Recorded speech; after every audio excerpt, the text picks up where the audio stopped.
A former governor of Osun State, Rauf Aregbesola, has emphatically backed calls for Nigeria to ditch the presidential system of government and return to a parliamentary system. He said this at a national dialogue on the Home-Grown Parliamentary System in Abuja.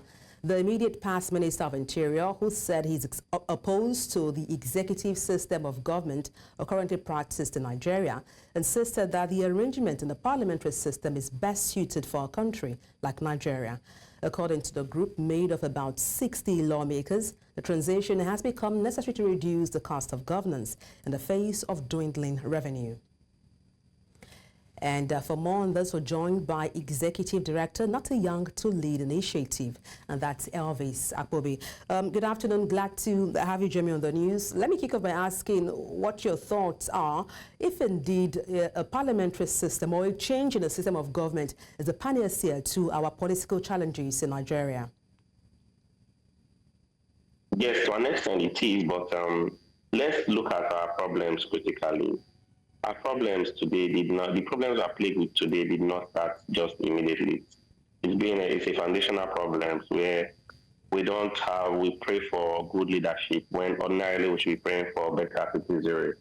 Our policies are very, very flexible. They are bettered with bias, political binaries, ethnic binaries, and all that. If we subscribe to parliamentary system of government, fine. If it works for that country, that's because they have good citizenry, they have good mindset. Let's ask ourselves today, the number of citizens waiting to eat from the cake, the national cake, is more than the people eating from the national cake today. Corruption is endemic today in the fabric of a handful of Nigerians, not because it's what we are used to, it's not because it's what should be celebrated, but because it seems as if people who ordinarily shouldn't have anything to do with leadership find their way into leadership.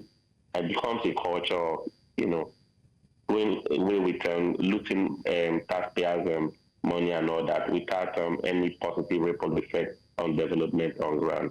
So for me, the call is okay, but the mindset of the people, who even the parliamentarians, the person that will be the prime minister and all that, the mindset of that person will determine if we will move forward or if we will go backward.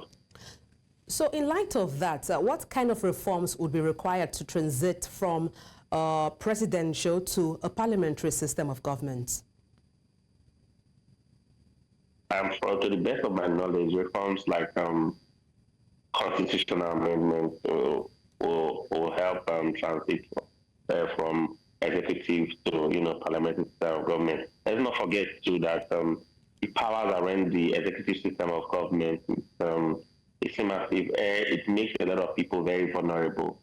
You see, I've seen cases where people have nice policies, nice ideas that will grow in a nation or a state, but everything rises and falls upon whoever the president is, the mindset of the president or the mindset of the governor, and it has affected us. But once we subscribe to a parliamentary system of government where most of the parliamentarians, share their thoughts. It has to do with lobby and all that. They share their thoughts, and we find out that policies are pushed.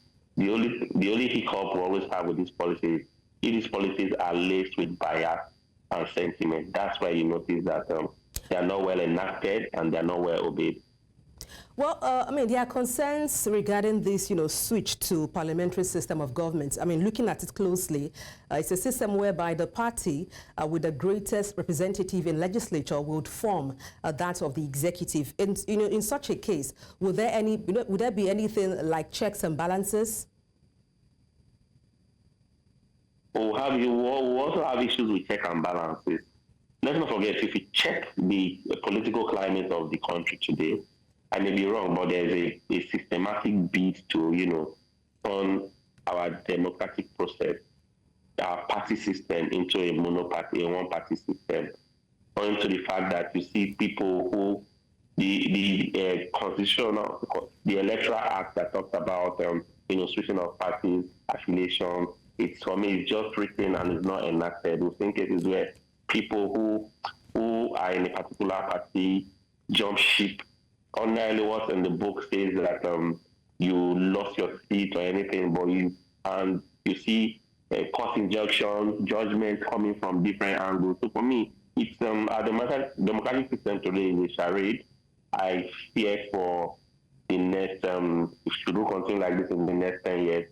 But as civil society people, as change makers, will continue to, call out those who contacted governors to withdraw our vote. Because for me, nobody's more Nigerian than any Nigerian. This is our country. We must amplify voices. We must put hope in action by, telling our stories, demanding accountability from those who've contacted governors to withdraw our vote. Well, thank you so much for your thoughts on the news. Elvis Akpobi, Executive Director, Not Too Young to Lead Initiative. Many thanks indeed. Thanks for having me.